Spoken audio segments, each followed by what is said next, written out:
What's up, y'all? It's Jullien from the Multifamily Movement, and I'm in my favorite room in the entire world, and that is the closing room. Today I closed on 4 different properties right here, as you can tell from a color-coded, organized seller. And so I want to share with you some lessons that I got from this particular closing. So the first thing is I use a 1031 exchange. So I had a property that had appreciated significantly in New Orleans that I sold. It was up about $75,000. So instead of paying tax on that, I used a 1031 exchange, which actually allows me to avoid the taxes because I'm now putting that capital back into these particular properties. So that's a key strategy that you can use to avoid taxes when you are actually up on a property.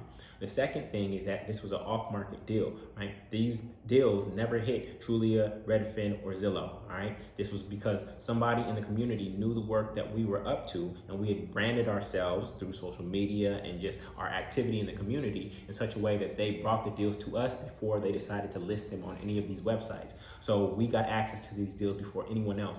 Off-market deals are the way to go. If you look at the research, Reonomy says that mass market listings on Trulia, Redfin, and Zillow typically command a 30% premium to off-market deals. So you want to find deals through relationships, not through websites, all right? Then in this particular market, we're in these very interesting times. And so normally I typically only buy multifamily properties. In fact, all of these are actually single families. But guess what? I got all these properties for $140,000 total. So this is the key to playing the game and being able to adapt to your strategy based on what is occurring. And so I just wanted to share those lessons with you. About to go take control of these properties, go through my checklist, and then get them up and running. And here we go. All right. So if you want to learn how to do this, go to multifamilymasterplan.com. That's multifamilymasterplan.com. I'll show you how to finance, find, and finalize multifamily real estate deals and single family real estate deals just like these ones. All right. Much love, y'all. Peace.